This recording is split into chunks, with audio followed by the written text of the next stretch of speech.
बड़ी खबर आपको बता दें, आज सुबह तेल अवीव में ईरान ने बड़ा हमला किया है। तेल अवीव के अस्पताल में ईरान ने मिसाइल दागी है। ईरान ने सोरोका अस्पताल को इस बार निशाना बनाया है। वहीं हमले को लेकर प्रधानमंत्री बेंजामिन नेतन्याहू ने सोशल मीडिया प्लेटफॉर्म्स पर तस्वीरें शेयर की है और नेतन्याहू ने कहा है कि ईरान को इसकी कीमत चुकानी होगी। लगातार जारी ईरान और इजराइल के बीच संघर्ष में अब इजराइल के कई ऐसे ठिकानों को ईरान निशाना बना रहा है जहां अब तक किसी का पहुंचना बहुत मुश्किल सा माना जाता था, लेकिन जिस तरीके से ये जंग आगे बढ़ती हुई नजर आ रही है, ऐसे में जो तस्वीरें हैं वो दोनों देशों से ही जो भयावह है वो नजर आती है, विनाश की नजर आती है। तेल अवीव में अस्पताल को निशाना बनाते हुए ईरान ने मिसाइल दागी है। הלך סורוקה, בראש שלי משפיע הלך סורוקה. הלך סורוקה, בראש שלי משפיע הלך סורוקה.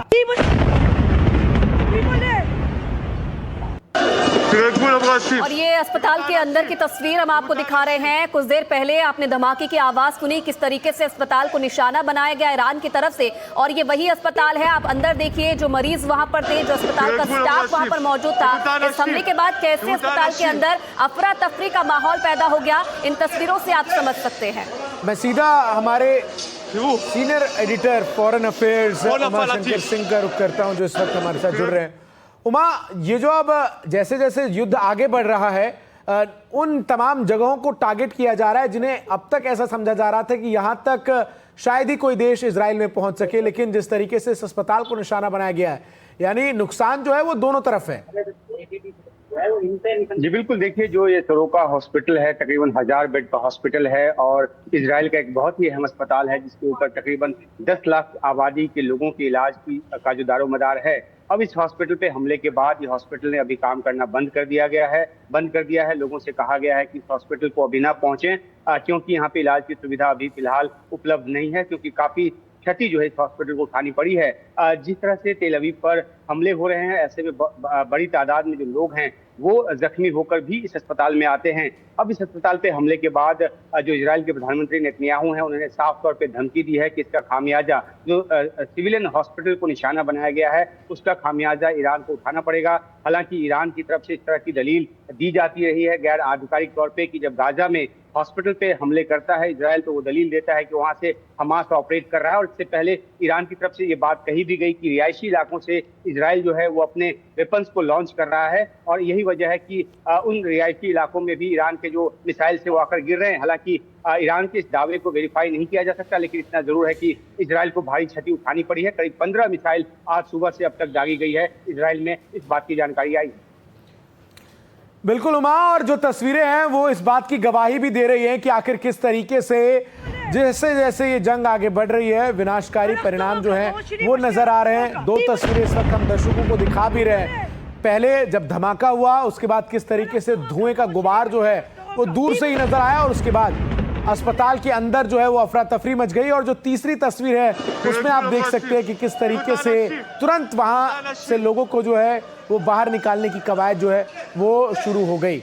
आइए जरा अब आपको विस्तार से तस्वीरें एक बार फिर दिखाते हैं बिग वॉल पर कि किस तरीके से जैसे ही अस्पताल को निशाना बनाया गया, दूर से ये वीडियो जो है वो बनाई गई जिसमें धुएं का गुबार जैसे ही मिसाइल ने अस्पताल को हिट किया वहां पर नजर आया और किस तरीके से अफरा तफरी जो है वो मच गई। वो इसके अगली तस्वीर में हम आपको दिखाएंगे जो कि अस्पताल के अंदर से है, जहां जैसे ही मिसाइल ने इस अस्पताल को हिट किया उसके बाद लोग जो है वो घबरा गए और जो दरवाजे हैं, जो शीशे हैं, वो सभी चकनाचूर हो गए।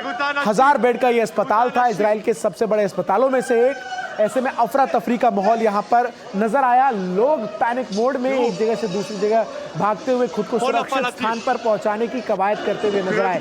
इसके अगली ये जो तस्वीर है जिसके बाद किस तरीके से विनाश का जो मंजर है वो इस अस्पताल में नजर आ रहा है, जहां सब कुछ क्षतिग्रस्त है। ऑपरेशन थिएटर से लेकर अलग अलग जहां पर लोग इलाज ले रहे थे वो तमाम जगह किस तरीके से पूरी तरीके से क्षतिग्रस्त हो चुके हैं। लिफ्ट के पास का एरिया है और जैसे ही यहाँ पर मिसाइल हिट हुई जो इमरजेंसी सर्विसेज हैं उनको यहाँ पर तुरंत जो है वो डिप्लॉय किया गया और लोगों को जल्द से जल्द सुरक्षित निकालने की कवायद यहाँ पर नजर आई। तो जिस तरीके से जंग आगे बढ़ रही है ऐसे में जो तस्वीरें तेहरान से हैं, जब इजराइल की तरफ से मिसाइल हिट किया जाता है, कमोबेश वो स्केल शायद उतना बड़ा ना हो, लेकिन इम्पैक्ट जो है वो इस अस्पताल पर अटैक का उतना ही नज़र आ रहा है। किस तरीके से जो यहाँ पर मरीज थे वो यहाँ से भागते हुए नजर आए। तस्वीरें लगातार हम आपको दिखा रहे हैं कि आखिर किस तरीके से जैसे ही ये मिसाइल जो है वो हिट हुई, इस अस्पताल पर जोरदार धमाका होता है और धुएं का गुबार नजर आता है। अगली तस्वीर अब आपको दिखाते हैं किस तरीके से इस धमाके के बाद का जो मंजर है वो यहाँ पर नजर आया। अस्पताल के अंदर सब कुछ बिखरा हुआ नजर आया, क्षतिग्रस्त नजर आया। जो कॉमन वेटिंग एरिया से लेकर जहां मरीजों का इलाज होता है वो सब कुछ यहां पर जो है वो तितर बितर नजर आया। तबाही की तीसरी तस्वीर जरा आप देखिए और समझिए कि इम्पैक्ट कितना बड़ा था। जब इस अटैक के कुछ मिनट गुजर गए उसके बाद लोग किस तरीके से पैनिक मोड में एक जगह से दूसरी जगह भागते हुए नजर आए, वो आप इन तस्वीरों को देखकर अंदाजा लगा सकते हैं। तुरंत अस्पताल को खाली कराया गया क्योंकि आशंका थी कि कहीं कोई और मिसाइल आकर इसको हिट ना कर दे। उमाशंकर हमारे सहयोगी लगातार बने हुए। उमा, एक और महत्वपूर्ण चीज है कि जो स्थिति इस वक्त नजर आ रही है इजराइल और ईरान के बीच जारी संघर्ष की, सबसे बड़ा सवाल जो इस वक्त अब पूरी दुनिया के सामने है वो ये है कि आखिर क्या यहां से चीजें डी एस्केलेट होंगी या फिर जो अब परिस्थितियां हैं वो एस्केलेट होती ही नजर आएंगी। ये देखिए, ताजा जानकारी आपको दे दूं इस अस्पताल पे हमले से जुड़ा हुआ, वो ये है कि इस हमले में 47 लोग जो हैं वो घायल हुए हैं और उसमें से 3 की हालत जो है वो गंभीर बताई जा रही है, जबकि 18 जो है वो मामूली रूप से घायल हैं। तो कुल 47 लोगों के घायल होने की यहाँ से जानकारी अभी तक आई है। जहां तक युद्ध के यहाँ से आगे जाने की बात है तो ये लगातार गहराता जा रहा है, क्योंकि उस तरह के इंस्टॉलेशंस पे हमले हो रहे हैं जिस पर ये सोचा नहीं जा सकता था कि हमले हो। अभी जानकारी ये भी आ रही है कि जो इजराइल है उसने अरक जो हेवी वाटर प्रोजेक्ट है ईरान का, उस पर हमला किया है और उससे पहले उसने वहां के लोगों को निकल जाने को कहा था, आम सिविलियंस को वहां से उस इलाके को छोड़कर निकल जाने को कहा था ताकि उनको जानी नुकसान ना हो। तो जो हमलों का जो सिलसिला है लगातार बढ़ता जा रहा है और जो वेपन जो इस्तेमाल किए जा रहे हैं वो भी ज्यादा बड़े और ज्यादा जो असरदार वेपन्स जो हैं वो इस्तेमाल किए जा रहे हैं। जो आज ही जो तेल अवीव पर जो हमला किया गया, जिस तरह का स्काईलाइन वहां पर अभी नजर आ रहा है, काफी धूल और धुएं का गुबार है। तो युद्ध अभी तुरंत ठहरता नजर नहीं आ रहा क्योंकि कोई भी मध्यस्थता की कोशिश अभी काम करती नजर नहीं आ रही। बिल्कुल। और उमा, कहीं ना कहीं इन हमलों से अब ये तो पता चल रहा है कि जो ये युद्ध है वो यहीं पर रुकने वाला नहीं है, क्योंकि जिस तरीके से पहले रिहायशी इलाकों को निशाना बनाया जा रहा था और अब अस्पतालों को निशाना बनाकर उन पर हमला किया जा रहा है। जी बिल्कुल। और देखिए, जो अब तक इजराइल में जो आम लोगों की मौत की बात है वो 24 लोगों की जो मौत है वो हो चुकी है और कई 100 जो लोग हैं वो घायल हैं। 47 आज जो घायल हुए उनको लगाकर जाहिर सी बात है कि जो इजराइल है इस बात को लेकर काफी गुस्से में है और नेतन्याहू का ट्वीट भी आया है जो कि जिसमें उन्होंने लिखा है कि इस बात का जो बदला लिया जाएगा क्योंकि आम निरीह जो सिविलियंस हैं उनको निशाना बना रहा है ईरान।